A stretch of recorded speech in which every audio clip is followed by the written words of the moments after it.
हमें पूरी उम्मीद है कि जो लोग ऑनलाइन होंगे वो सीआरपीसी लेकर नहीं बैठे होंगे, लेकिन अगर बैठे हों तो सेक्शन 379 खोल लें, क्योंकि 215 ये रिलेट करेगी 379 से। आपसे कहा गया था कि 215 दो भागों में विभाजित, और बल्कि 3 भागों में विभाजित है, 215(1), 215(2) और 215(3). 215(1) जो कुछ कह रहा था वो केवल इतनी बात कह रहा था कि अगर लोक सेवकों का जो विधिपूर्ण प्राधिकार है उसका अवमान किया जाता है तो जो संज्ञान करने की अधिकारिता होगी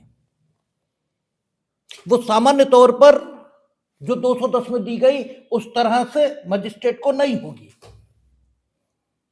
बल्कि संबंधित लोक सेवक या वो जिसका अधीनस्थ है वो लोक सेवक अगर लिखित परिवाद ये प्रस्तुत करता है तो ही संज्ञान होगा, अदरवाइज संज्ञान नहीं होगा। 210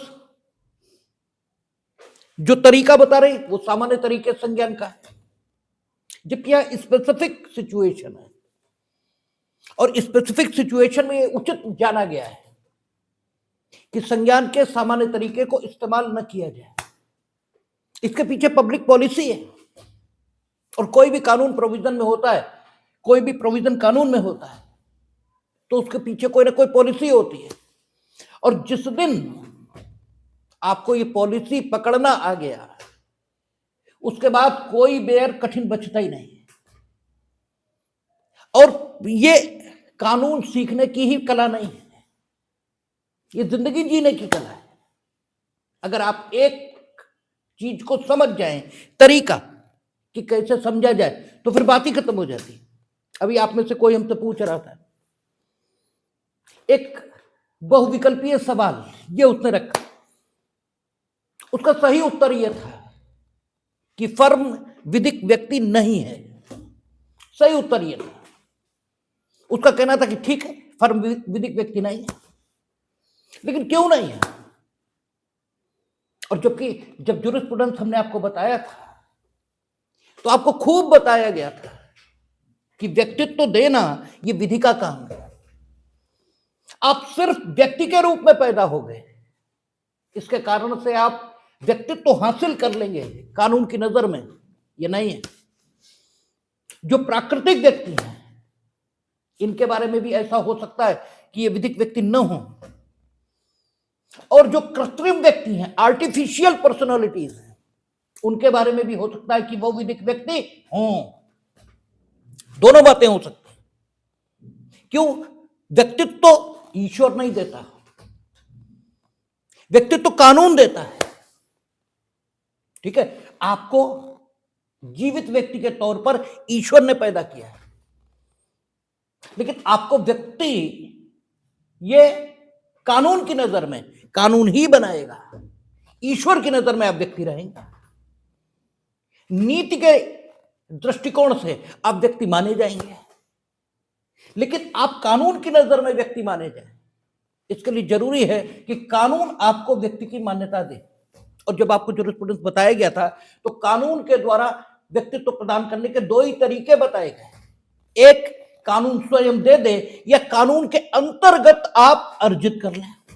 दो ही बातें हो सकती हैं, या तो कानून दे और या कानून के अंतर्गत जो शर्तें बताई गई हैं वो शर्तें आप पूरी कर दो और व्यक्तित्व अर्जित कर दो।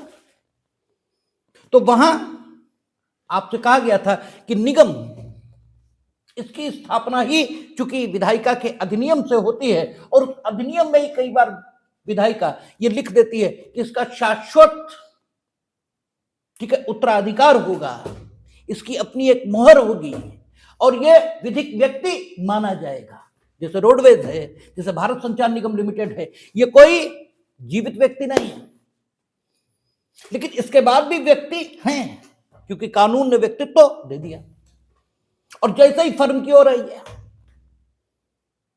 तो फर्म में जो कानून है पार्टनरशिप फर्म का, वो पहली बात कहता है कि पार्टनरशिप काहे से स्थापित होगी?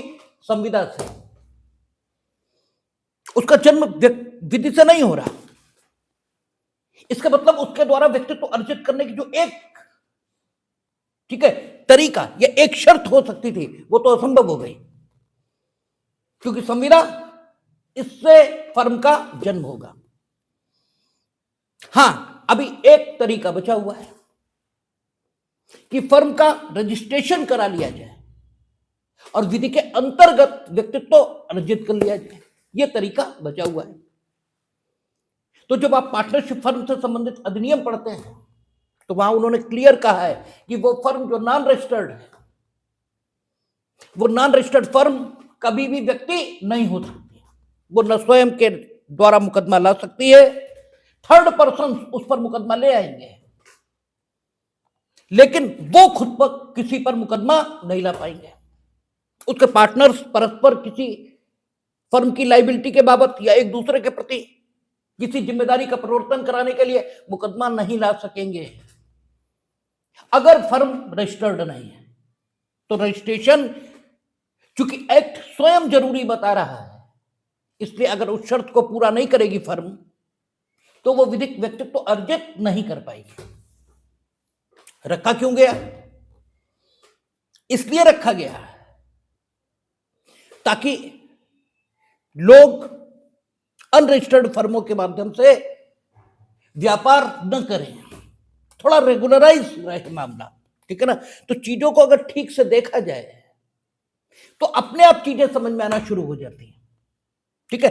हर चीज के पीछे कोई पॉलिसी है, उस पॉलिसी को पकड़ना पड़ेगा कि वो पॉलिसी क्यों है। यहां जो लोक सेवकों के विधिपूर्ण प्राधिकार के अपमान के संबंध में अपराध हो रहा है, उसके संबंध में संज्ञान की सामान्य प्रक्रिया नहीं रहेगी, और संज्ञान की सामान्य प्रक्रिया न होने के पीछे तर्क यही कि लोक सेवक के विधिपूर्ण प्राधिकार का अपमान हुआ, तो सबसे पहले शिकायत लोक सेवक को तो हो। तुम कौन होते हो शिकायत करने वाले? लोक सेवक डेफिनेटली लोक के प्रति आपसे ज्यादा जिम्मेदार है। अगर उसे लगता है कि उसके विधिपूर्ण प्राधिकार का अपमान हुआ, और अपमान इस प्रकार का है कि उसको अगर ऐसे ही छोड़ दिया गया तो वो ठीक नहीं होगा लोक व्यवस्था बनाए रखने के दृष्टिकोण से, तो लोक सेवक अपने विधिपूर्ण प्राधिकार के अपमान के लिए प्रोसिक्यूशन लॉन्च करेगा। और अगर उसे लगता है कि इस प्रकार विधिपूर्ण प्राधिकार का अपमान व्यक्ति ने अनजाने में कर दिया, या फिर कोई ऐसी परिस्थितियां नहीं जिनमें सामान्य अनुक्रम में यह विधिपूर्ण प्राधिकार का अपमान हो गया, करने की इच्छा कर्ता में मौजूद ही नहीं रही, अब अगर उसे दंडित किया जाए तो लोक व्यवस्था को ज्यादा नुकसान होगा, तो फिर इस अपमान के लिए सामान्य तरीके से व्यक्ति को दंडित किया जाए, इसकी कोई जरूरत नहीं दिखाई देती। इसलिए एक पॉलिसी रखी गई 215 सबसेक्शन 1 में कि लोक सेवकों का विधिपूर्ण प्राधिकार, इसका अपमान यदि है तो क्या होगा? संबंधित लोक सेवक या वो जिसके अधीनस्थ है, वो स्वयं लिखित परिवाद ये प्रस्तुत करे तो संज्ञान होगा, अन्यथा नहीं होगा। और यही स्थिति लोक न्याय, इस पर प्रभाव डालने वाले अपराध, लोक न्याय पर आप प्रभाव डालेंगे कैसे? मिथ्या साक्ष्य आपने गढ़ लिया, आपने मिथ्या साक्ष्य बना लिया, और मिथ्या साक्ष्य गढ़ने या मिथ्या साक्ष्य बनाने के द्वारा आपने न्यायालय को मिसगाइड किया या करने का प्रयत्न किया, न्यायालय नहीं हुआ, तो इसमें आपकी कोई स्थिति ऐसी तो है नहीं कि आपको क्षमा किया जाना चाहिए। आपने तो किया ही नहीं, हुआ काम तो ये आपका दुर्भाग्य और बाकी लोगों का सौभाग्य। तो अगर आपने लोक न्याय पर प्रभाव डालने वाले अपराध किए हैं, जो कि 193 से लेकर 196 तक, 200 से लेकर, ठीक है, 211 और 212 ये सारे सेक्शंस थे आईपीसी में, और वो अब बीएनएसएस में आ गए। 215 सब सेक्शन 2 में उनके नंबर बदल गए। तो उन धाराओं के अंतर्गत आपने अपराध किया, या फिर न्यायालयीन कार्यवाहियों में जो साक्ष्य प्रस्तुत करना था उसके संबंध में आपने कूटकरण, या फिर किसी भी डॉक्यूमेंट को वैधता प्रदान करने के लिए उसका अनुप्रमाणन जिस ढंग से होता है, उसका फर्जी अनुप्रमाणन आदि ये आपने कर लिया और उसको साक्ष्य में प्रस्तुत कर दिया, या फिर इन अपराधों को ठीक करने का प्रयत्न किया, दुष्प्रेरण किया या आपराधिक षड्यंत्र किया, तो भी ये कहा गया था कि सामान्य तरीके से इन अपराधों का संज्ञान नहीं होगा। तो सामान्य तरीके से नहीं होगा, इतना वहां 215 1B वहां कह दिया था। आपने देखा था 215 1B 1, 2 और 3 ये आ गए थे, लेकिन उनका संज्ञान होगा ही नहीं, ऐसी बात तो नहीं थी। संज्ञान तो होगा, क्योंकि आपको मुक्त नहीं छोड़ा जा सकता।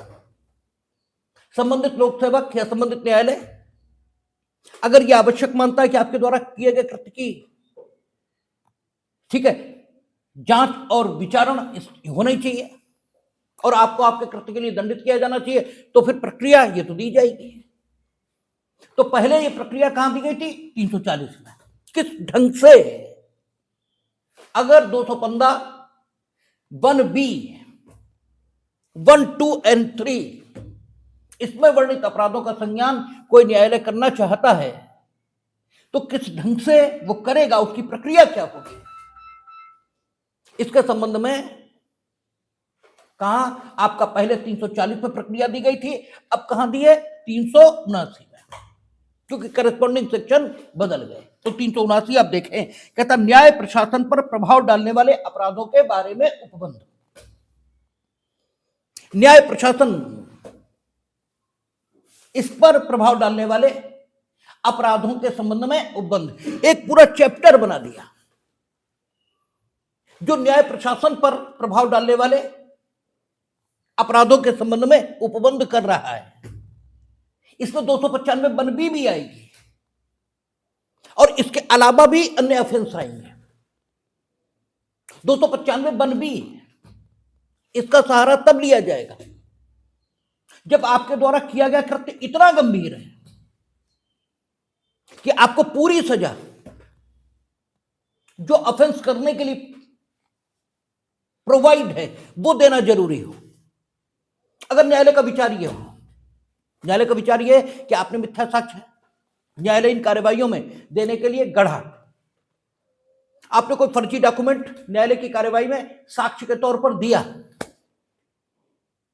अगर न्यायालय का विचार ये है और न्यायालय को ये लगता है कि आपको उतनी सजा मिलनी चाहिए जितनी उस कृत्य के लिए प्रावधानित है, जैसे आपने फर्जी डॉक्यूमेंट गढ़ा न्यायालयीन कार्यवाही में साक्ष्य के तौर पर देने के लिए, और वो फर्जी दस्तावेज कैसा है? मूल्यवान प्रतिभूति। ठीक है, वो फर्जी दस्तावेज क्या है? मूल्यवान प्रतिभूति। मूल्यवान प्रतिभूति की परिभाषा आईपीसी में दे रखी है और आईपीसी में जो परिभाषाएं दे रखी है वो वर्तमान में बीएनएस में है। ठीक है, ऐसा नहीं है कि वो वर्तमान में बीएनएस में नहीं है। तो फर्जी दस्तावेज मूल्यवान प्रतिभूति उसकी वही डेफिनेशन जो आईपीसी में थी वो आज भी है।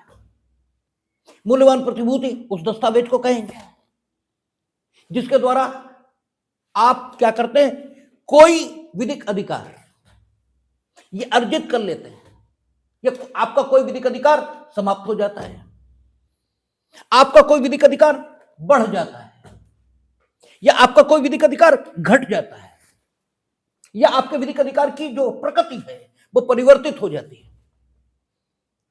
जैसे आपने क्या किया? बैनामा, आपने विक्रय पत्र ये फर्जी बना लिया, तो विक्रय पत्र फर्जी बनने के आधार पर आप किसी संपत्ति पर अपना अधिकार स्वामित्व का ये क्लेम करने के हकदार हो जाते हैं। इसलिए बैनामा क्या है? मूल्यवान प्रतिभूति। आपके एग्जामिनेशन की कॉपी है, अगर आप एलिजिबल व्यक्ति नहीं है, एग्जामिनेशन कॉपी कौन लिखेगा? वो जो परीक्षार्थी है, न कि परीक्षार्थी की जगह कोई और बैठ जाए वो लिखने लगेगा।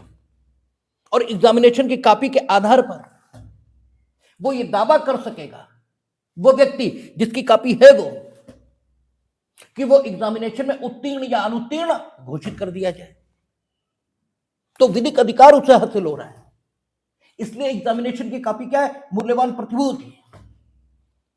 आपने तलाक की डिग्री ये फर्जी बना ली, तो इसके आधार पर क्या हो रहा? किसी की पत्नी या पति की जो हैसियत है, जो उसकी लीगल हैसियत है, वो समाप्त हो रही है। इसलिए ये क्या है? मूल्यवान प्रतिभूति। और मूल्यवान प्रतिभूति ये पहले कहां दंडनीय थी? धारा 467। और इस पर अधिकतम सजा कितनी है? आजीवन कारावास। अब न्यायालय का विचार ये है, न्यायालय की मान्यता यह है कि आपने ड्यूरिंग कोर्ट प्रोसीडिंग फर्जी दस्तावेज ये साक्ष्य के तौर पर दिया है, और आपको पूरी सजा मिलनी चाहिए, जितनी प्रोवाइड है उतनी मिलनी चाहिए। तो फिर वो संज्ञान 379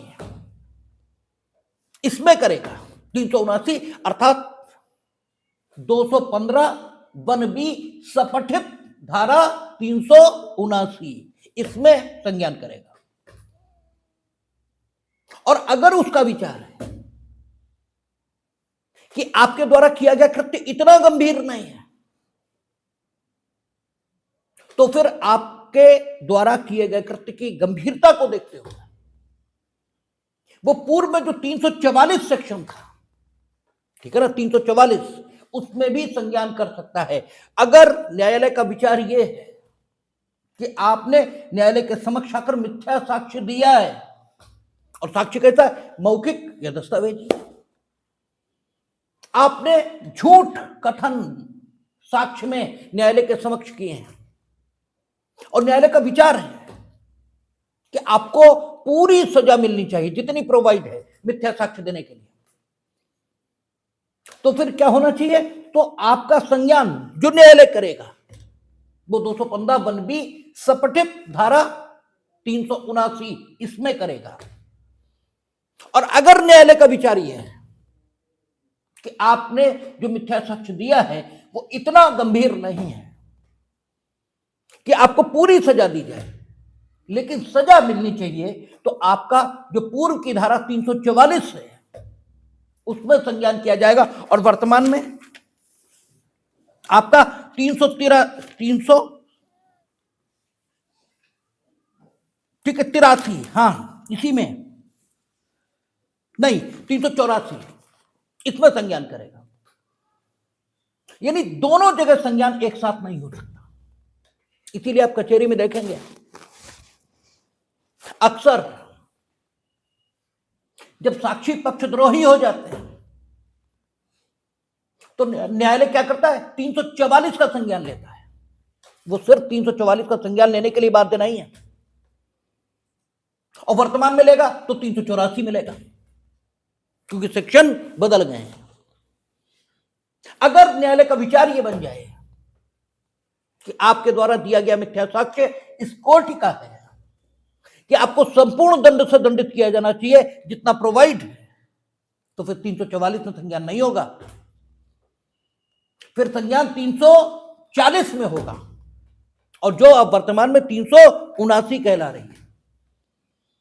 और जो हमारे जैसे लोक अभियोजक हैं वो इन्हीं बातों के पैसे लेते हैं, इन्हीं बातों की रिश्वत लेते हैं वो खड़े होकर, क्योंकि जैसे ही होस्टाइल डिक्लेयर हुआ, ठीक है, होस्टाइल सामान्य तौर पे साक्षी एक बार आया होता है और शपथ पर कुछ कह के गया होता है, और दूसरी बार आता है और शपथ पर कुछ और कहता है। तो पहला सवाल होस्टाइल, जब हम उसे पक्षद्रोही घोषित करा लेंगे फिर तो हमें उससे वो पूछने की अनुमति मिलेगी जो प्रतिपरीक्षा में उससे विरोधी पक्षकार के द्वारा पूछा जाना उचित होता। यही पक्षद्रोही साक्षी की परिभाषा है।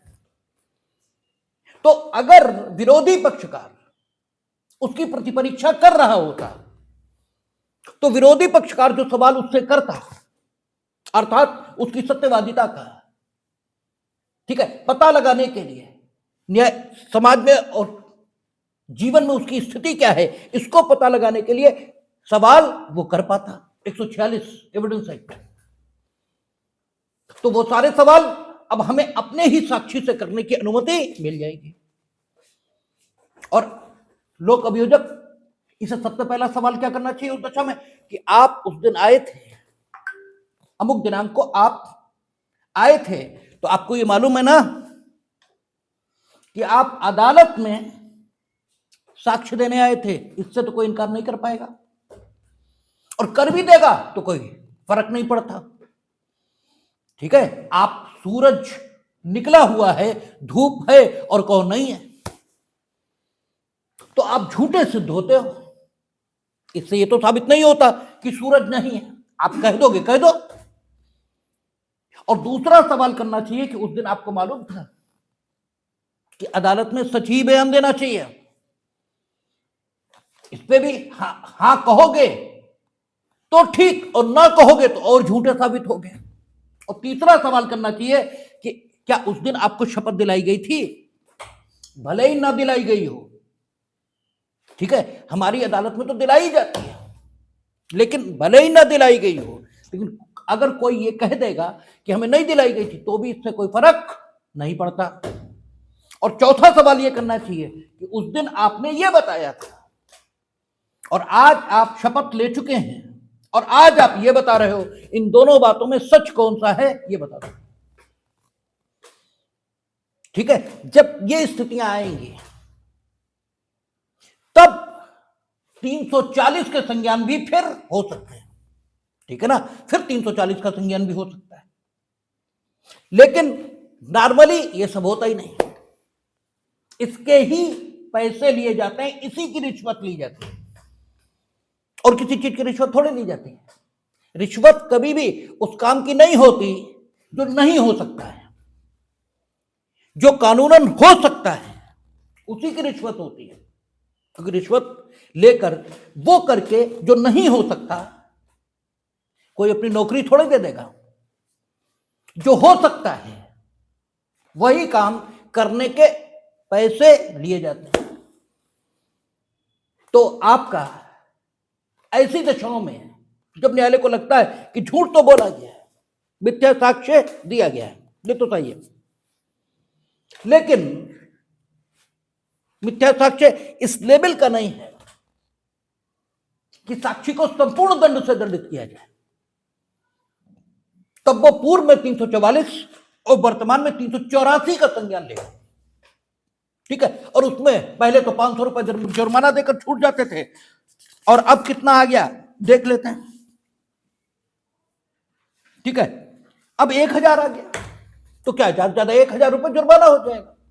इसीलिए कोई मिथ्या साक्ष्य देने से डरता नहीं, क्योंकि न्यायालय अक्सर मिथ्या साक्ष्य देने की दशा में 344 या 384 का संज्ञान करते हैं, और बाद में 1000 रुपए जुर्माना या 500 रुपए जुर्माना देकर मसला खत्म हो जाता है। लेकिन अगर 215 बनबी सपठित 379 का संज्ञान हो जाए, तब स्थिति यह बनेगी कि आपको संपूर्ण दंड से दंडित किया जा सकेगा। प्रक्रिया, अगर 215 बनबी में न्यायालय चाहता है कि उसकी कार्रवाइयों में जो मिथ्या साक्ष्य दिया गया, या फिर मिथ्या साक्ष्य गढ़ा गया है, या फिर लोक न्याय पर प्रभाव डालने वाला कोई अन्य अपराध किया गया है, या अन्य अपराध करने का प्रयत्न किया गया है, या अन्य अपराध को करने का आपराधिक षड्यंत्र हुआ है, या अन्य अपराध को करने का दुष्प्रेरण भी किया गया है, या फिर उसकी कार्रवाइयों में मिथ्या साक्ष्य के रूप में कोई चीज दी गई है, या उन अपराधों का दुष्प्रेरण किया गया, आपराधिक षड्यंत्र किया गया है, प्रयत्न किया गया, और हम उसका संज्ञान इसलिए ले लें ताकि उस संपूर्ण दंड से दंडित कर सकें उस दोषी व्यक्ति को जिसने ऐसा किया है, जितना उस अपराध के लिए प्रावधानित है, तो उसे इस प्रक्रिया के मुताबिक ही उस अपराध का संज्ञान लेने का काम ये करना पड़ेगा। वो सामान्य तरीके से किसी को अधिकृत कर दे कि वो परिवाद आदि प्रस्तुत कर दे और 210 की प्रक्रिया से उसका संज्ञान हो जाए, ये नहीं होगा, क्योंकि ये न्यायालय उसे ही तय करने दीजिए कि अगर उसकी कार्यवाही में कोई मिथ्या साक्ष्य दिया गया या कोई ऐसा काम किया गया जो लोक न्याय पर प्रभाव डालने वाला अपराध माना जा सके, तो व्यक्ति को दंडित किया जाना चाहिए या नहीं किया जाना चाहिए। और इसके लिए परिवाद करते समय यदि 379 की प्रक्रिया, इसके मुताबिक कार्यवाही करते समय न्यायालय को यह ध्यान रखना चाहिए कि व्यक्ति ने जो अपराध किया है उसकी कार्यवाहियों में वो करने के पीछे मंशा क्या है, क्योंकि मंशा हमेशा एक तत्व है जिसे अपराध पर विचारण करते समय ध्यान में रखना चाहिए। अगर एक पत्नी सिर्फ इसलिए कि उसका घर न टूटे, उसका पति उसे छोड़े ना, कुछ मिथ्या साक्ष्य दे भी रही है, तो यह ऐसा अपराध नहीं कहा जा सकता जिस पर 340 का संज्ञान या 379 का संज्ञान ये ले लिया जाए, या यूं कहे कि 340 या 379 का संज्ञान ले लिया जाए तो शब्दावली ही गलत है, क्योंकि 379 और 340 ये स्वयं में अपराध थोड़ा ही है और संज्ञान हमेशा अपराध का होता है। यूं कहें कि 379 या 340 की प्रक्रिया से संज्ञान ले लिया जाए, ये स्थिति ऐसी नहीं है। वो ज्यादा से ज्यादा अगर मिथ्या साक्ष्य देने में सफल भी हो जाती तो क्या हासिल कर लेती है?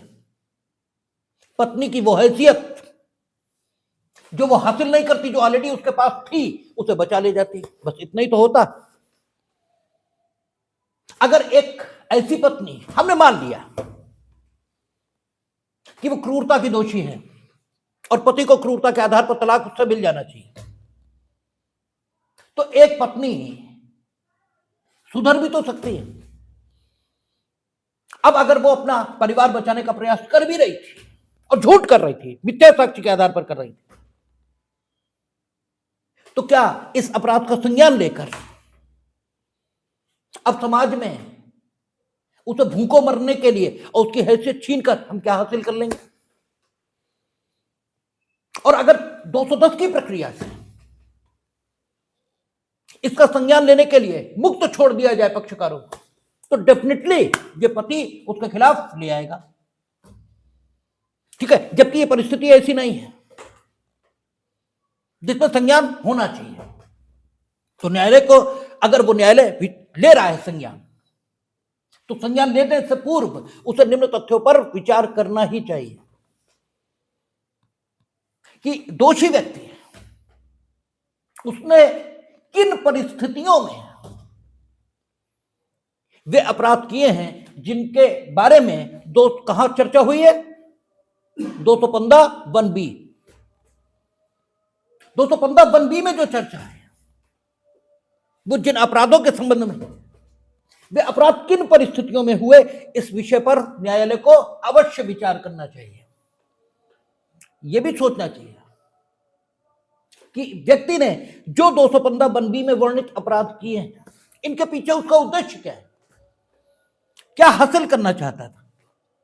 किसी को कत्ल में सजा करा देना चाहते थे? दिस इज द मैटर, ठीक है, in which cognizance must be taken under section 379। आप किसी को फांसी की सजा करा देना चाहते हो, ठीक है, और फांसी की सजा, चलो फांसी की सजा वो इसलिए करा देना चाहता क्योंकि उसके अंदर ये सदविश्वास है कि इन्होंने ही उसके पूरे परिवार का नाश मार दिया। ये भी एक स्वाभाविक रिवेंज की भावना है, अब भी नहीं होना चाहिए। ये केवल उसे फांसी की सजा इसलिए करा देना चाहते हैं क्योंकि उसकी वसीयत संपत्ति की इनके नाम है और इन्हें डर है कि वो अपनी वसीयत बदल न दे, इसलिए चाहते हैं कि उसे फांसी की सजा हो जाए ताकि एक जुडिशियल मर्डर हो जाए और ये उसकी संपत्ति से मौज उड़ाए और वो फांसी से लटक जाए, दिस इज द सिचुएशन। ठीक है ना? तो न्यायालय को इस विषय पर विचार करना ही चाहिए कि what was the object, what was the, क्या उद्देश्य था, what was the purpose, why this person has committed such A offence which may be, which could be tried by him under section 295 1B read along with section 379। ठीक है ना? तो इन विषयों पर उसे विचार जरूर करना चाहिए। फिर तीसरी बात देखनी चाहिए, क्या इतना साक्ष्य अवेलेबल है कि उसके दोष को साबित किया जा सके? ठीक है, लगभग ऐसा साक्ष्य अवेलेबल हो तभी संज्ञान करना चाहिए, अन्यथा वही बात जो हम सुबह कह रहे थे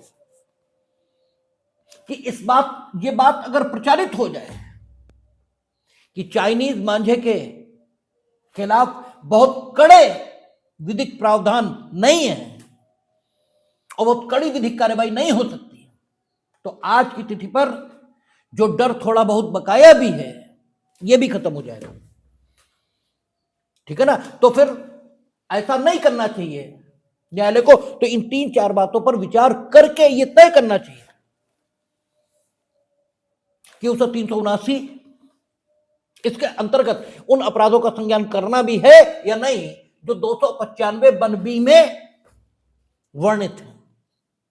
ठीक है? और अगर वो ये तय करता है कि हम संज्ञान करेंगे, 295 1B में जो अपराध वर्णित है उनका हम संज्ञान करेंगे और इस तरह करेंगे कि व्यक्ति को पूरा दंड मिले, अर्थात 379 की प्रक्रिया से करेंगे, तब स्थिति क्या बनेगी?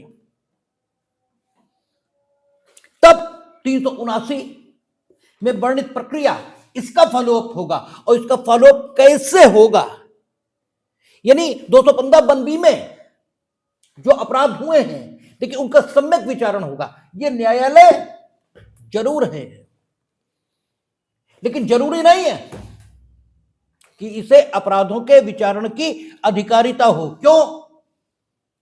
क्योंकि हम लोगों ने पढ़ा था 194(5) जो अब कितनी है, 215, उसके सबसेक्शन 4 में यह लिखा था कि न्यायालय शब्द का इस सेक्शन के लिए अर्थ क्या है? सिविल, राजस्व और दंड न्यायालय। और यह भी लिखा था कि अगर विधायिका ने किसी अधिनियम के तहत किसी ट्रिब्यूनल के लिए यह लिख दिया है कि उसे भी इस प्रावधान के लिए न्यायालय शब्द के अंतर्गत समझा जाएगा, तो वह ट्रिब्यूनल भी इस सेक्शन के लिए न्यायालय कहलाएगी। अब आप जानते हैं कि ट्रिब्यूनल एक विशेष विषय पर गठित की जाती है। Consumer forum, motor accident claim tribunal, income tax officer के यहां जो प्रोसीडिंग्स चलती हैं। अब ये अपराध का विचारण कैसे करेंगे? ठीक है ना? अपराध का विचारण कैसे करेंगे? अपराध का विचारण तो नहीं कर सकते, और बिना विचारण किसी को दंड देना ये तो बेकार की बात है। बिना विचारण दंड कैसे मिल जाएगा? तो इसका मतलब यह हुआ कि जिस न्यायालय की कार्यवाही में 195 1B मेरे मुंह से निकलता है क्योंकि पुराना सेक्शन है, हमें वही याद है, हम अकस्टम्ड हैं, अब हमारी 50+ में हैं हम। आप हमसे अपेक्षा करो कि हम बदल जाएंगे, तो अब हम बदलेंगे नहीं।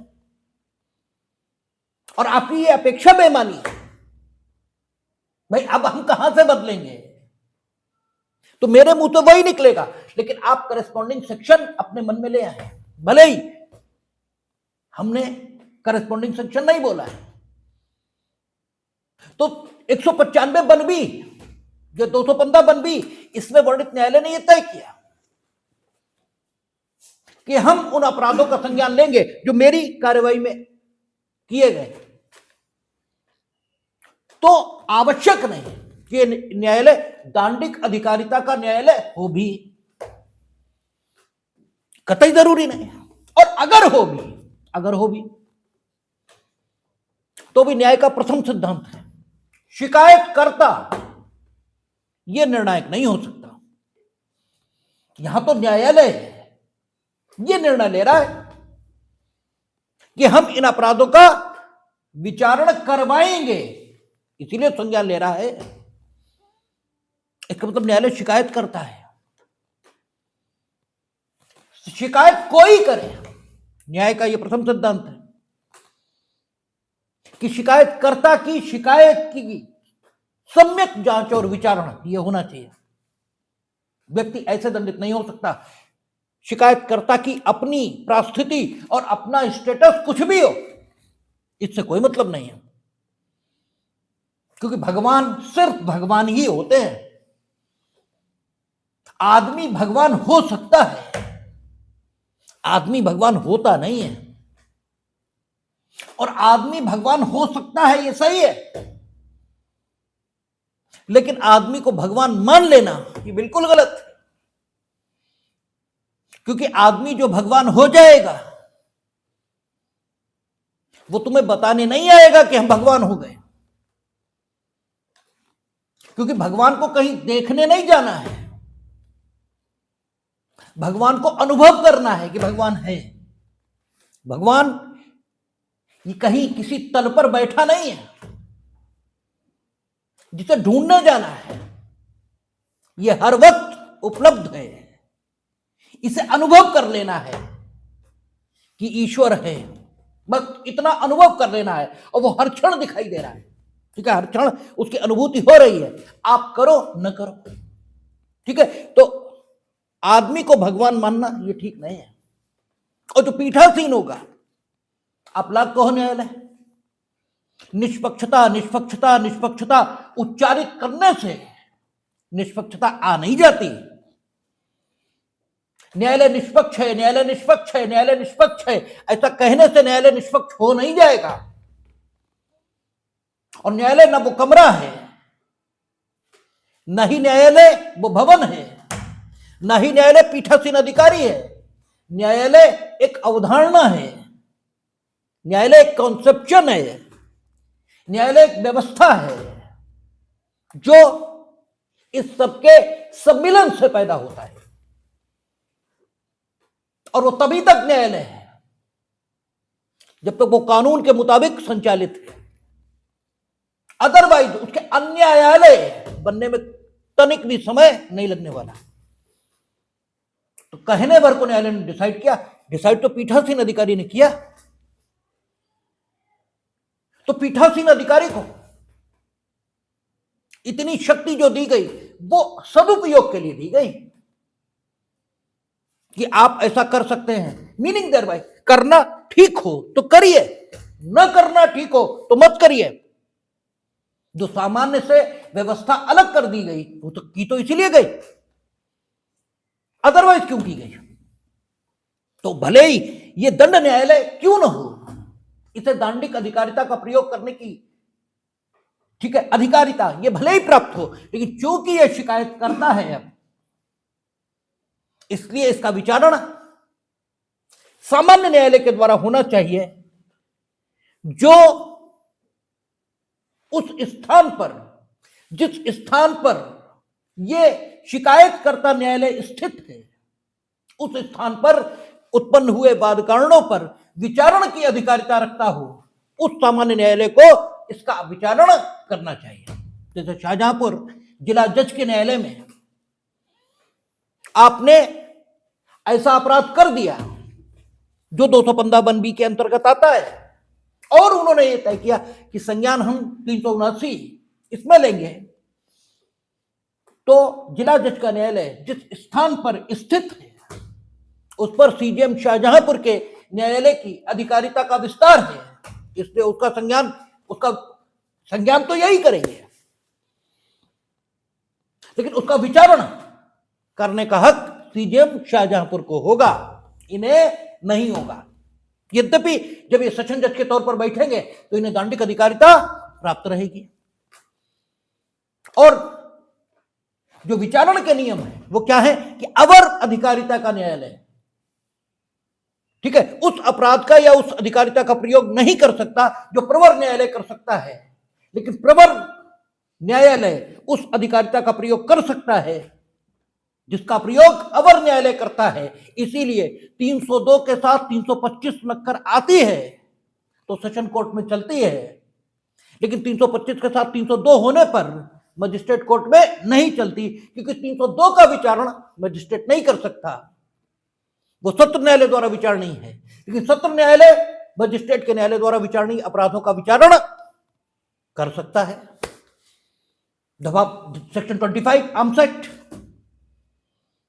ये मजिस्ट्रेट के न्यायालय द्वारा विचारणीय है। लेकिन जब ये 302 से जुड़ती है कि इस तमंचे से कत्ल किया गया, तो दफा 25 कहां ट्रायल, उसका ट्रायल होता है सेशन कोर्ट में, उसी कोर्ट में जहां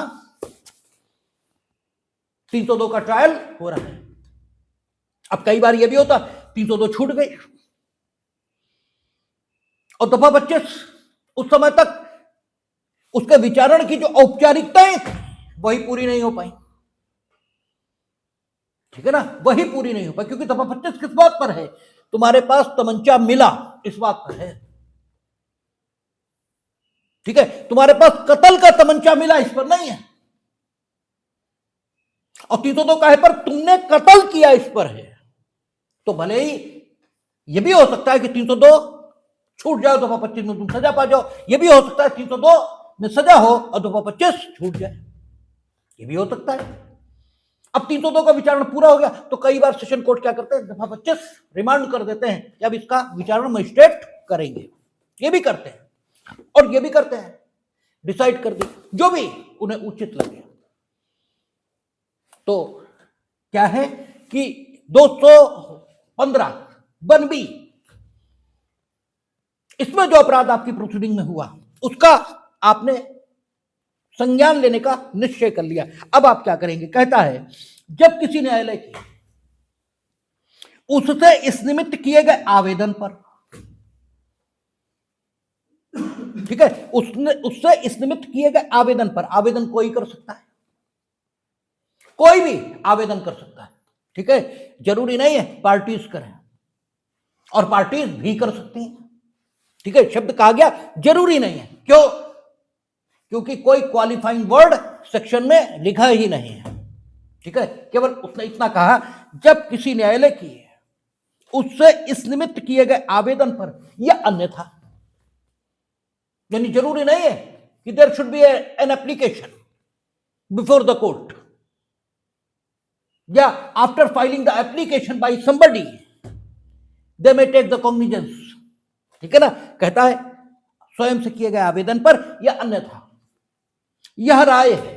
अब यह राय उसकी फॉर्म होनी चाहिए, और इस राय को फॉर्म करते समय वो उन परिस्थितियों का ध्यान रखेगा कि संबंधित व्यक्ति का उद्देश्य क्या था इस अपराध को करने में, वो किस ढंग के लाभ लेना चाहता था, क्या परिस्थितियां थी जिसमें उसने यह अपराध किया, ठीक है। अब कई बार होता है कि व्यक्ति इतना इनोसेंट होता है, नहीं मालूम उसे अदालत की कार्यवाही क्या होती है, होता है, आदमी है इतना इनोसेंट है, अब इतना गंवार सा ही है, अब उसके खिलाफ क्या कार्यवाही करो, ठीक है, हो गया, हमने उसकी मान तो नहीं ली, जब हमने पकड़ लिया कि मिथ्या साक्ष्य देने का इसने अपराध किया है, जब हमने पकड़ लिया इसका मतलब हम अवेयर तो हो ही गए, अब नुकसान तो नहीं होना है, ये तो तय है। या ये भी हो सकता है कि नुकसान हो चुका हो, ये भी संभव है, क्योंकि ये तो लिखा नहीं कि during the pendency of that proceeding in which the offense which is described under section 215 subsection 1, 2 or 3 has been committed, ये तो लिखा नहीं, लिखा न्यायालयीन कार्यवाहियों में किया गया है, इसका मतलब कार्यवाही भले ही समाप्त हो गई हो फिर भी लग सकती है, और अक्सर हम तो दे देते हैं, हमने खूब दी है, क्योंकि बेल एप्लीकेशन तो डिसाइड हो ही जाएगी, ठीक है, और उसमें फर्जी तुम लेके आ गए, और अक्सर करके हम सबके खिलाफ नहीं देते हैं, उनसे हमें बहुत नफरत होती है, देखने से लग जाता है, देखने से आप कम से कम इतना हमारे बारे में मान सकते हैं कि हम एक संवेदनशील आदमी है, फिलहाल ऐसे नहीं देते किसी के खिलाफ, और चिढ़ आ जाए तो देंगे भी जरूर, फिर कोई हमें रोक भी नहीं पाएगा। अक्सर आपने 376 का मुकदमा लिखा दिया, अब उसकी तो वो चला गया जेल, महीने भर से जेल में है। अब आपने 5 लाख लिए और आप पता नहीं, अब हम मुकदमा नहीं चलाना चाहते। क्यों नहीं चलाना चाहती हो? अब तुम हो कौन?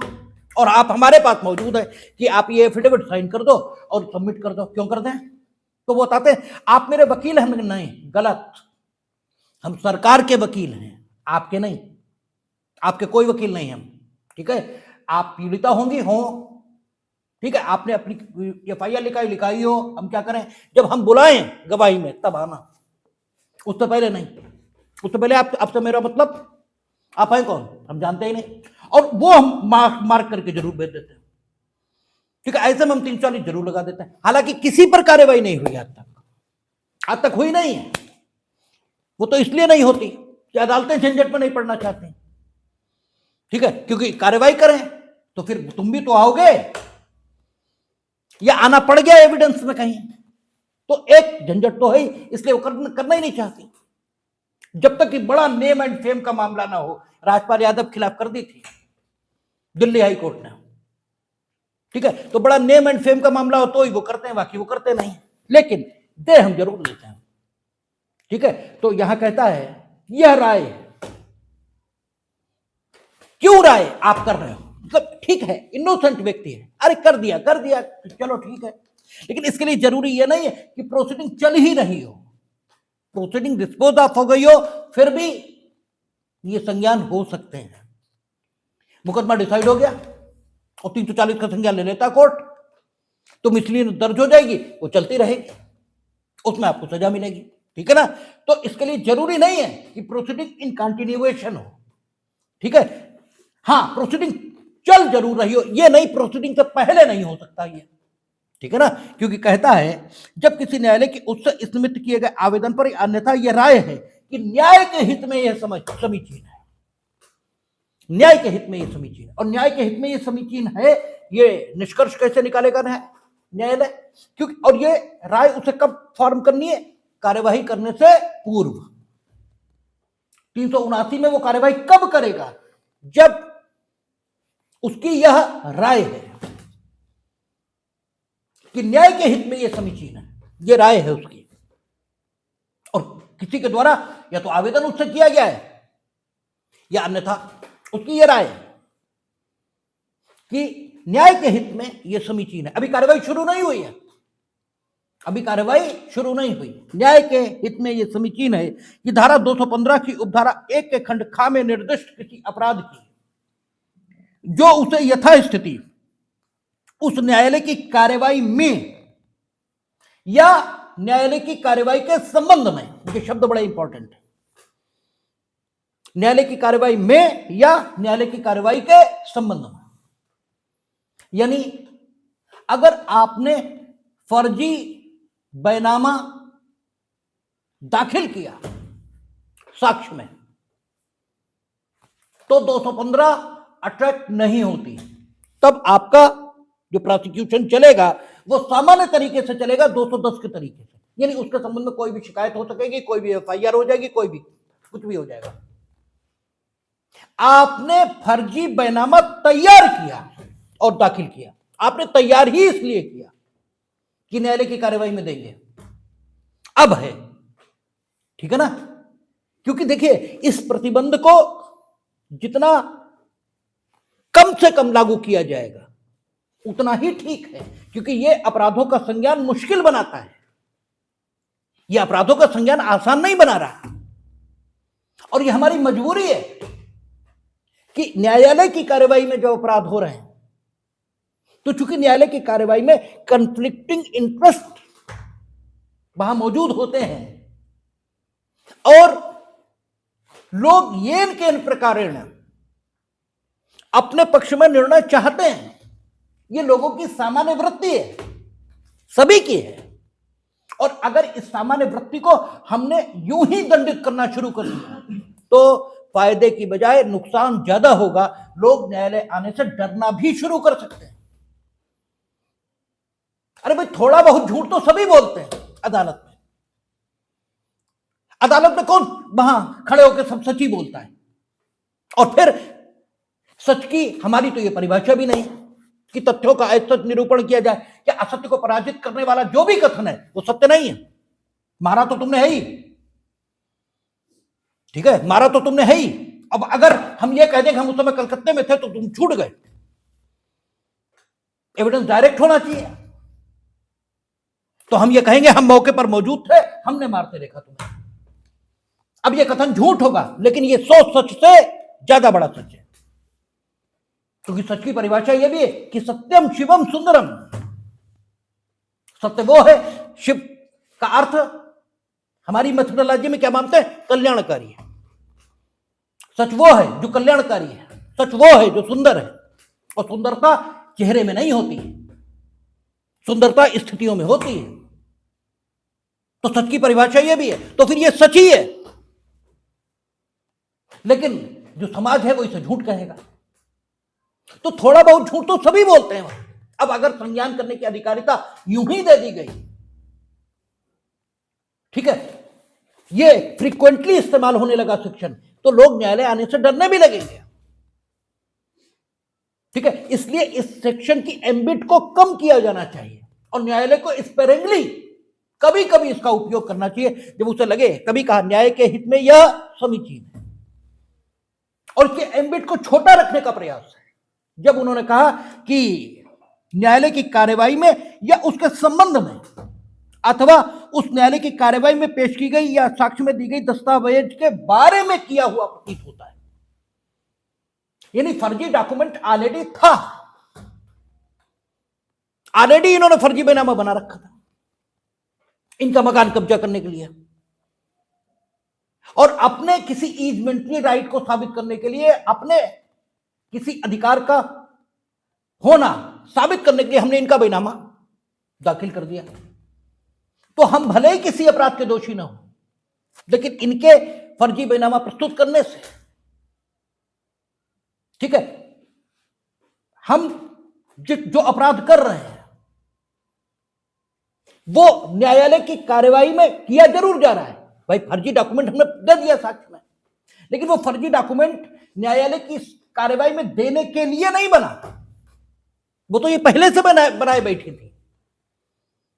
तो अब जो हमने अपराध किया, इसके लिए 215(1)(b) की कोई आवश्यकता नहीं है। अब हमने मिथ्या साक्ष्य देने, ये मिथ्या साक्ष्य गढ़ने का एक अपराध किया है, जिसके संबंध में हमारे खिलाफ संज्ञान 210 में होगा।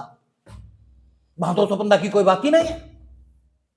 इनका संज्ञान ये भी 210 में सामान्य तौर पर होगा। लेकिन अगर हमने न्यायालय की कार्यवाही में देने के लिए ही फर्जी दस्तावेज बनाए, अब यह कहा जाएगा कि हमने साक्ष्य में ऐसा दस्तावेज प्रस्तुत किया है जिसके संबंध में कोई अपराध किया गया प्रतीत होता है, अब बात अलग हो गई, ठीक है ना। तो इसकी एम्बिट को कम करने का प्रयास किया गया है, ठीक है ना। सामान्य नियम क्या है कि जनरल कॉग्निजेंस जैसे होता है 210 के तरीके से वैसे ही हो। लेकिन हां, अगर न्यायालयीन कार्यवाहियों में है या उसके संबंध में है, ठीक है, अपराध न्यायालयीन कार्यवाहियों में या न्यायालयीन कार्यवाहियों के संबंध में किया गया, संबंध तो तभी जुड़ेगा जब फर्जी साक्ष्य तुम देने के लिए ही बनाओगे, ठीक है ना। न्यायालय की कार्यवाही में या उसके संबंध में यह किया गया है। तो इन शब्दों से जो एम्बिट है, जो परिधि है, वो सेक्शन की सीमित हो जाती है, ठीक है। तो कहता है कार्यवाही में या उसके संबंध में, अथवा उस न्यायालय की कार्यवाही में पेश की गई या साक्ष्य में दी गई दस्तावेज के बारे में किया हुआ प्रतीत होता है। जब यह प्रतीत होने लगेगा कि ऐसा है, ठीक है ना, न्यायालय ने अपनी राय बनाई है, एक एप्लीकेशन दी गई कि साहब ये उस दिन आए थे तो शपथ पर इन्होंने ये कहा, आज आए हैं तो शपथ पर ये कह रहे हैं। अब न्यायालय अपनी राय बनाएगा कि क्या न्याय के हित में यह समीचीन है कि कॉग्निजेंस लिया जाए, ठीक है, या जो अपराध ये बता रहे हैं ये न्यायालय की कार्यवाही में या न्यायालय की कार्यवाही के संबंध में किया गया प्रतीत होता है या नहीं, ये अपनी राय बनाएगा। अगर उसे लगा कि प्रतीत नहीं होता, वहीं से रिजेक्ट आपकी एप्लीकेशन, बात खत्म हो गई, बात खत्म हो गई। जैसे वहां क्या है, राज्यसभा या लोकसभा में सुप्रीम कोर्ट के जस्टिस या हाई कोर्ट के जस्टिस को हटाने के लिए प्रस्ताव आ सकता है। उसके लिए जजेस इंक्वायरी एक्ट में व्यवस्था की गई है। ठीक है, जजेस इंक्वायरी एक्ट क्या कहता है कि 50 राज्यसभा की दशा में और 100 लोकसभा की दशा में प्रस्ताव दें। ठीक है, विधान उस लोकसभा अध्यक्ष को या राज्यसभा के सभापति को, और 14 दिन पूर्व सूचना। उसके बाद हाउस, जिस हाउस में ये लाया जाएगा, उस हाउस का प्रिजाइडिंग अफसर चाहे, अगर यहीं पर उसने नहीं चाहा, बात खत्म हो गई यहीं से। जैसे दीपक मिश्रा खिलाफ लाए थे कपिल सिब्बल वगैरह, वहीं से बात खत्म। वेंकैया नायडू उसमें उपराष्ट्रपति थे, राज्यसभा के सभापति थे, ये लाए और वहीं रिजेक्ट, आगे कुछ नहीं होगा। ठीक है, बात ही खत्म हो गई यहां से, क्योंकि उनकी ये राय ही नहीं है कि कोई कदाचार किया गया है या कोई साबित असमर्थता है, बात ही खत्म है यहां से। अब अगर वो एक्सेप्ट करते हैं इस प्रस्ताव को, तो वो क्या करेंगे, एक इंक्वायरी कमेटी गठित करेंगे।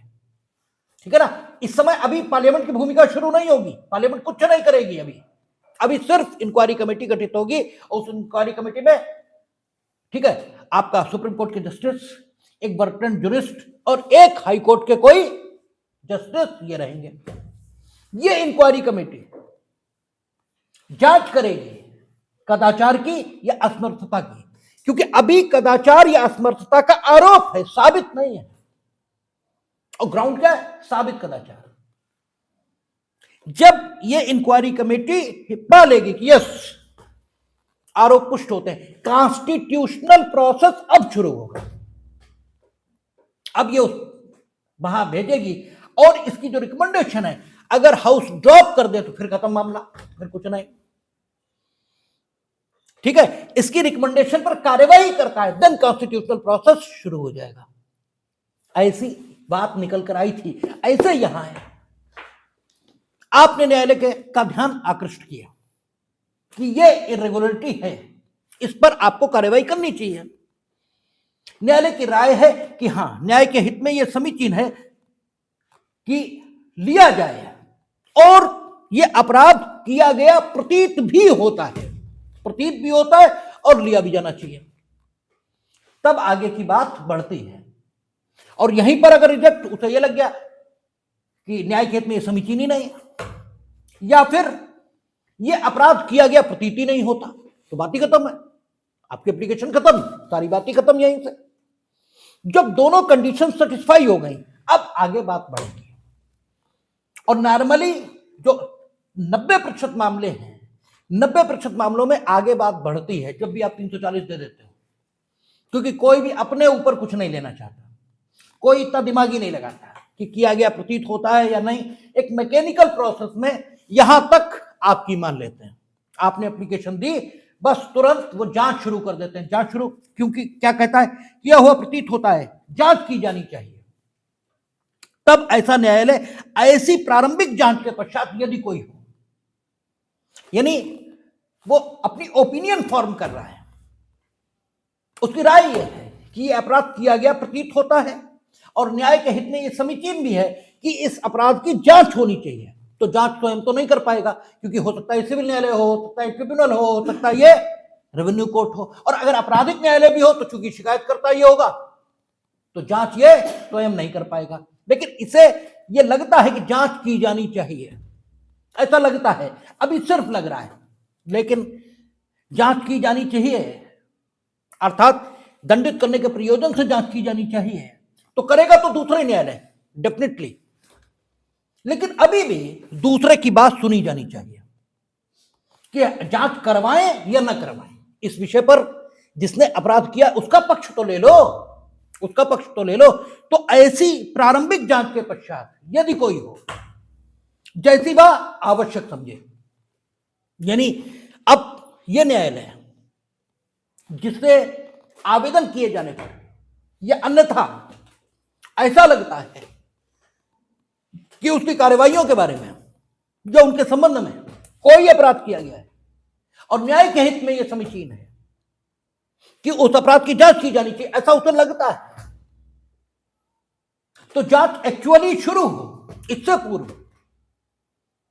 वो अपने इस लगने की प्रारंभिक जांच करेगा कि हमारा ये लगना ठीक है या हमारा ये लगना गलत। और इस लगने की जांच के लिए वो संबंधित शिकायतकर्ता से उसका पक्ष ले सकता है या अन्य किसी भी प्रकार की प्रारंभिक जांच कर सकता है, ये पाने के लिए कि जो फुल फ्लेज्ड इंक्वायरी है जो दंड देने के लिए कराई जाएगी वो कराई जाए या न कराई जाए। यहां तक कचहरी में बड़ी आसानी से प्रोसेस चल जाता है। आप 340 की एप्लीकेशन देते हैं, वो कहते हैं मिसलिनियस दर्ज हो, आदेश तत्काल होता है कि क्रिमिनल मिसलिनियस दर्ज की जाए, ठीक है, प्रकीर्ण दांडिक वाद दर्ज हो, यह आदेश होता है तत्काल। इसका मतलब उन्हें ये तो मान लिया, ठीक है, कि ऐसा प्रतीत होता है कि अपराध किया गया, यहां तक तो उनका फॉर्मेशन हो गया, जैसे उन्होंने कहा क्रिमिनल मिसलिनियस दर्ज हो, ये बात आ गई। उसके बाद प्रारंभिक जांच शुरू करते हैं कि फाइनल जांच जो कराई जाएगी दोषी या निर्दोष होने के प्रश्न पर वो कराई जाए या न कराई जाए, ये प्रारंभिक जांच शुरू करते हैं। तो इस प्रारंभिक जांच के बारे में लिखा तो है नहीं कि कैसे करेंगे, तो जो तरीका डेवलप हुआ है वो तरीका वहां क्या डेवलप हुआ कि ऑब्जेक्शन, ठीक है, विपक्षी को नोटिस हो और वे आकर अपनी आपत्ति प्रस्तुत करें। तो दोनों पक्षों आ गए, अब दोनों पक्षों को सुनेंगे और अब यह तय करेंगे कि फाइनल जांच कराई जाए या न कराई जाए, ठीक है ना। अब ये फॉर्मेशन राय का होगा, ओपिनियन का, और बस यहां पर हमेशा रिजेक्ट हो जाती है वहां एप्लीकेशन, यहां आगे फिर कुछ नहीं होता, ठीक है। तो लेकिन आगे प्रोसेस चलेगा और फिर इस एप्लीकेशन की जिस पर ऑब्जेक्शन उन्होंने इनवाइट किया है, अब ये प्रॉपर जांच करेंगे, प्रिलिमिनरी इंक्वायरी। अब प्रिलिमिनरी इंक्वायरी होगी तो इंक्वायरी का कोई रिजल्ट आएगा, ये प्रिलिमिनरी इंक्वायरी कहलाएगी, इंक्वायरी नहीं, क्योंकि इंक्वायरी तो वो न्यायालय करेगा जिसे अधिकारिता है, ठीक है, इंक्वायरी तो वो करेगा, ये प्रिलिमिनरी इंक्वायरी कहलाएगी, ये प्रारंभिक जांच कहलाएगी, और ये वही न्यायालय करेगा जिसकी कार्यवाही में ये अपराध किया जाना कहा गया है। कब करेगा? जब उसे न्याय के हित में समीचीन लगता हो और ये लगता हो कि वाकई अपराध किए, ये प्रतीत होता हो, तो प्रिलिमिनरी इंक्वायरी करेगा, और प्रिलिमिनरी इंक्वायरी करेगा तो उसके रिजल्ट आएंगे।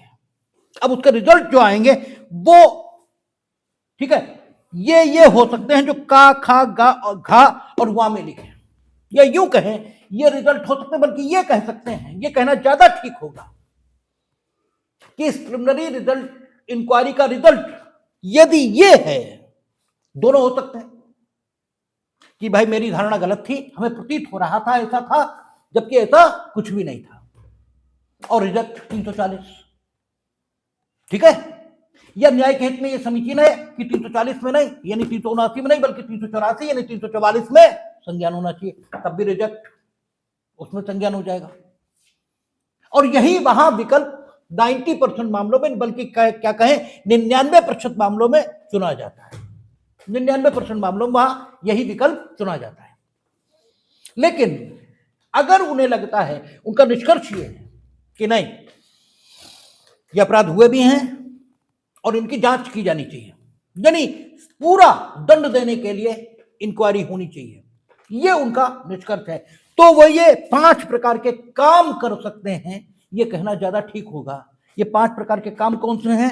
पहला, उस भाव का निष्कर्ष अभिलिखित कर सकते हैं, उस भाव का निष्कर्ष अभिलिखित कर दिया कि ये अपराध हुए हैं और इनकी जांच होनी चाहिए, तो जब निष्कर्ष अभिलिखित कर दिया तो डेफिनेटली कंसर्निंग मजिस्ट्रेट के पास जाएगा, और कंसर्निंग मजिस्ट्रेट जो आगे प्रक्रिया दी गई है, आगे दी गई है, आगे कहा गया है, पहले सेक्शन कौन सा था? 383, और अब होगा, ठीक है, नहीं, पहले सेक्शन था आपका 343 और अब होगा 383, ठीक है। क्या कहा है कि जब 340 अर्थात वर्तमान में 379, इसके अंतर्गत कोई मामला किसी मजिस्ट्रेट के पास रेफर किया जाएगा तो वो मजिस्ट्रेट उस मामले को ऐसे सुनेगा मानो वो पुलिस रिपोर्ट पर संस्थित मामला हो, ठीक है ना। तो पुलिस रिपोर्ट पर संस्थित मामलों के संबंध में जो प्रक्रिया होती है, ठीक है ना, वही प्रक्रिया अपनाई जाएगी।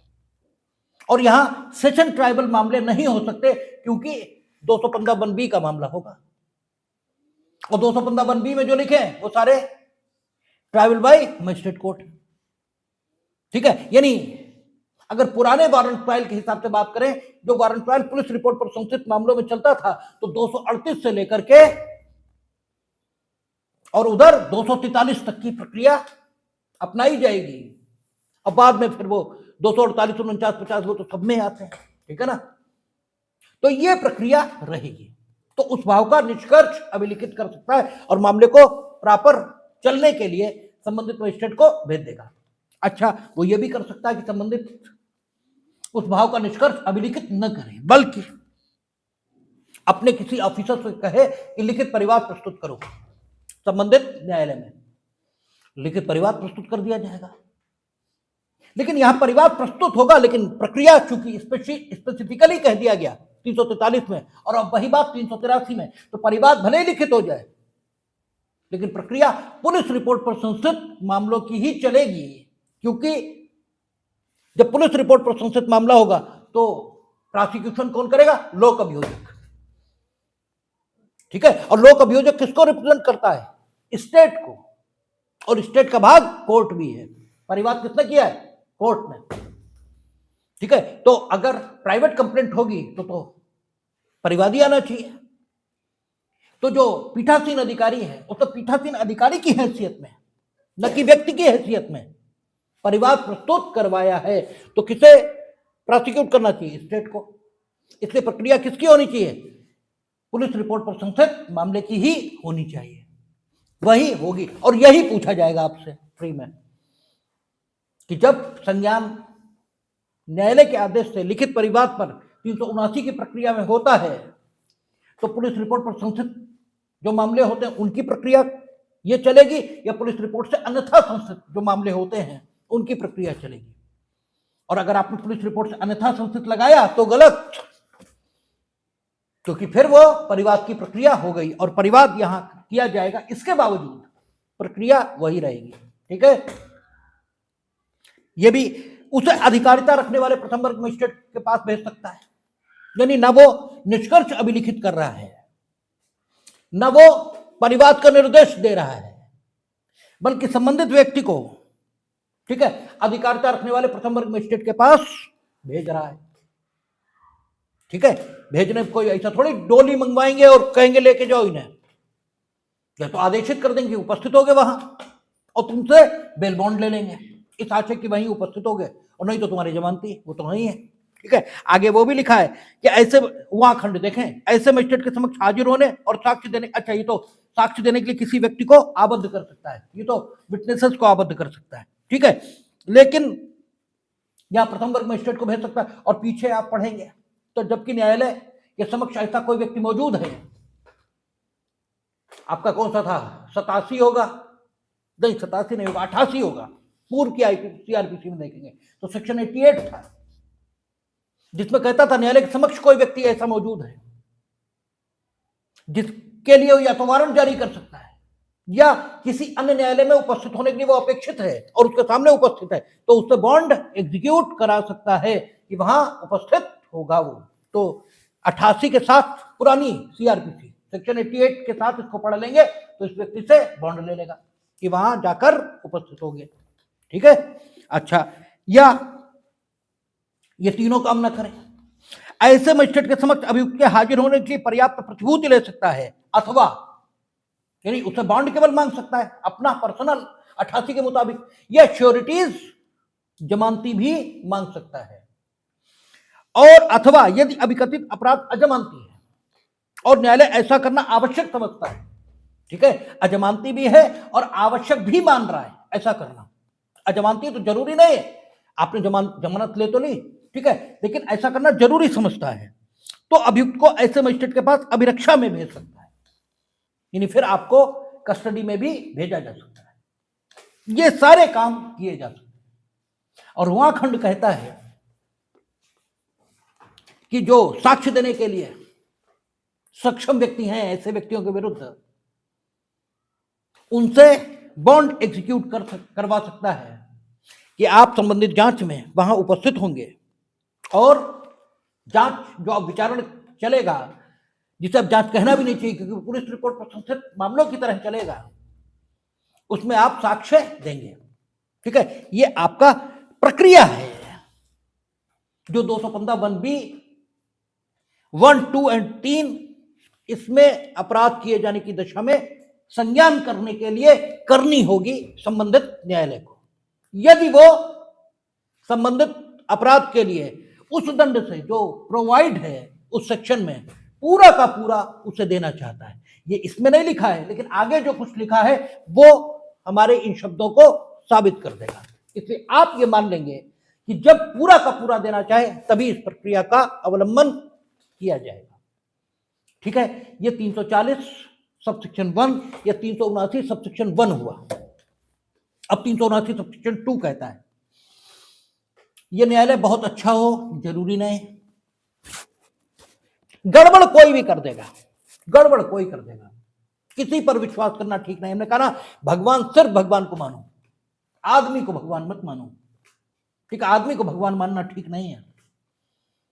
तो ये पीठासीन अधिकारी हो सकता है तुम्हारी एप्लीकेशन को खारिज कर दे, तब तो अपील हो जाएगी। अभी देखेंगे, पहले 341 में अपील थी, अगर खारिज कर देगा तो अपील हो जाएगी, अलाउ करेगा तो भी अपील हो जाएगी, क्योंकि अपील का अधिकार दोनों को मिलना चाहिए। ये गलत खारिज भी कर सकता है और गलत अलाउ भी कर सकता है, दोनों काम हो सकते हैं। तो अपील होगी इस ऑर्डर की, अगर 379 में ऑर्डर किया गया, और संभवतः 380 में ही हो जाएगी, क्योंकि पहले 340 में ये ऑर्डर होता था और 341 में अपील होती थी। लेकिन ये भला आदमी एक काम कर सकता है, न खारिज करेगा और न स्वीकार करेगा, और ये अक्सर एग्जीक्यूटिव मजिस्ट्रेट करते हैं, वो और भले लोग होते हैं। 145, 133 की कार्रवाइयों में जब भी फर्जी एविडेंस के आधार पर आप 340 की एप्लीकेशन देंगे या 379 की एप्लीकेशन देंगे, तो कभी डिसाइड ही नहीं करते। वो 145, 133 डिसाइड कर देंगे, तुम्हारा ऐसे ही छोड़ देंगे, तुम जाओ। तो पहली एप्लीकेशन एक बार हमने सीधे सेशन जज क्या लगा दी थी 340 सबसेक्शन 2 के आधार पर। ठीक है, और 379 सबसेक्शन 2 के आधार पर, क्योंकि ये न्यायालय जिसका अधीनस्थ है, और अधीनस्थ कौन, वो कहा था 195 में कि न्यायालय की अधीनस्थता, ठीक है, तय करने के लिए ये देखा जाएगा कि जो न्यायालय है उसके आदेशों से सामान्यतः अपीलें कहां आती हैं, तो वहां से अपीलें सामान्यतः सेशन जज के आती हैं, इसलिए सेशन जज अधीनस्थ। तो जब हमने 340 सबसेक्शन 2 दी तो वो कुर्सी से लगभग 2 फीट उछल गए। हमसे क्या मतलब, हमने कहा नहीं सब आप ही से मतलब है। ठीक है, और तो उन्हें पूरा, क्योंकि पढ़ता उड़ता कौन पढ़े, डिस्ट्रिक्ट जज के पढ़ने के लिए हुए, ठीक है भाई, मौज मारने के लिए हुए। अब क्षमता तो आई गई पढ़ने की, जरूरत होगी तो पढ़ लेंगे, अन्यथा डेली रूटीन के सेक्शन पढ़ रहे हैं, क्या दिक्कत है। ठीक है, तो आपका 379 सबसेक्शन 2 क्या कह रहा है, किसी अपराध के बारे में न्यायालय को उपधारा 1 द्वारा प्रदत्त शक्ति का प्रयोग, न्यायालय को उपधारा 1 के द्वारा प्रदत्त शक्ति का प्रयोग, ये न्यायालय कौन सा है, वो जिसकी कार्यवाही में अपराध हुआ था। ठीक है, ऐसे मामले में जिसमें उस न्यायालय ने उपधारा 1 के अधीन अपराध के बारे में न तो परिवाद किया और न ऐसे परिवाद के किए जाने के आवेदन को नामंजूर किया, दोनों काम नहीं किया, उस न्यायालय द्वारा किया जा सकता है जिसके ऐसा पूर्व कथित न्यायालय धारा 215 की उपधारा 4 के अधीन के अर्थ में अधीनस्थ है, तो वहां आ जाएगा ये। ठीक है, वो अक्सर भले लोग यही करते हैं, वो ना आदेश करेंगे और ना खारिज करेंगे। खारिज कर दें तुम अपील में आ जाओगे, और आदेश कर दें, ठीक है, तो दूसरा अपील में जाएगा, उन्हें डर लगता है, वो करते ही नहीं, वो कहता है झंझट ही मत पड़ो, कुछ करो ही मत, क्योंकि वहां तो सबसे अच्छी पॉलिसी ये मानी जाती है कि कुछ मत करो, कुछ करो ही मत, जब कुछ करोगे नहीं तो फिर कोई झंझट ही नहीं। ठीक है, तब और यही हम आपको पढ़ाते हैं कब, जब कॉन्स्टिट्यूशन में फंडामेंटल राइट और directive principle of the state policy बताना शुरू करेंगे कि आप कहते हैं directive principle of the state policy unimportant है, अगर वो ना हो तो तुम कुछ नहीं कर पाओगे और तुम्हारी स्थिति बद से बदतर होती जाएगी। भाई हमें समानता तो अधिकार, समानता तो व्यवहार करना है, हम इनके बीच जूते रोज मारेंगे, तुम्हारे मारेंगे, चलो हम बीच जूते नहीं मारेंगे, ना हम तुम्हारा कुछ करेंगे ना इनका कुछ करेंगे, हम अपने आराम से बैठे हैं। ये directive principle of the state policy है, जो स्टेट से कहता है कि ना आप ऐसा ऐसा करेंगे, आप ऐसा ऐसा करेंगे। तो ये करने का जो पॉजिटिव दायित्व है, ये तो directive principle of the state policy रखता है, वो हटा दीजिए तो फिर फंडामेंटल राइट्स का कोई मतलब नहीं बचता, वो सार्थकी तभी है। हाँ, फंडामेंटल राइट हटा दो तो उनका कोई मतलब नहीं बचता।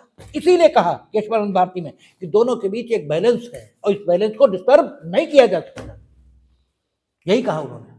ठीक है, आप directive principle of the state policy, वो तो आपके लिए तो घास कूड़ा है। ठीक है, वो बहुत महत्व की चीज है। तो सबसेक्शन 2 ये कहता है। सबसेक्शन 3 क्या कहता है? इस धारा के अधीन किए गए परिवाद पर हस्ताक्षर, अगर परिवाद करने का निर्णय होता है, क्योंकि 4 ऑप्शन है उनके पास, परिवाद उनमें से एक है। ठीक है, इस धारा के अधीन किए गए परिवाद पर हस्ताक्षर, जहां परिवाद करने वाला उच्च न्यायालय वहां उस न्यायालय के ऐसे अधिकारी द्वारा किए जाएंगे जिसे वह न्यायालय इस निमित्त नियुक्त करे। सामान्यतः उनके रजिस्ट्रार होते हैं, वही करते हैं। ठीक है, और हमारे यहाँ भी सामान्य क्रम में प्रशासनिक अधिकारी यहाँ होते हैं, वही करते हैं। ठीक है, अच्छा, किसी अन्य मामले में न्यायालय के पीठासीन अधिकारी द्वारा, यानी अगर उच्च न्यायालय द्वारा नहीं है, कोई अन्य मामला है, चाहे सिविल कोर्ट हो, चाहे रेवेन्यू कोर्ट हो, चाहे क्रिमिनल कोर्ट हो, कोई हो, ठीक है, अन्य मामले न्यायालय के पीठासीन अधिकारी द्वारा या न्यायालय के ऐसे अधिकारी द्वारा किए जाएंगे जिसे इस निमित्त लिखित में प्राधिकृत करें। तो अक्सर वो अपने पेशकार को कर देते हैं, लिखित में प्राधिकृत या प्रशासनिक अधिकारी उसी कर देते हैं। इस धारा में न्यायालय का वही अर्थ है जो धारा 215 में है। ठीक है, तो ये आपका 215 1B 1, 2 और 3, उसके लिए संज्ञान की प्रक्रिया हुई और इन अपराधों का संज्ञान सामान्य तौर पर नहीं होगा, सामान्य तरीके से नहीं होगा। तो इनके संज्ञान का विशेष तरीका और आगे अपील कल देखेंगे बाद में।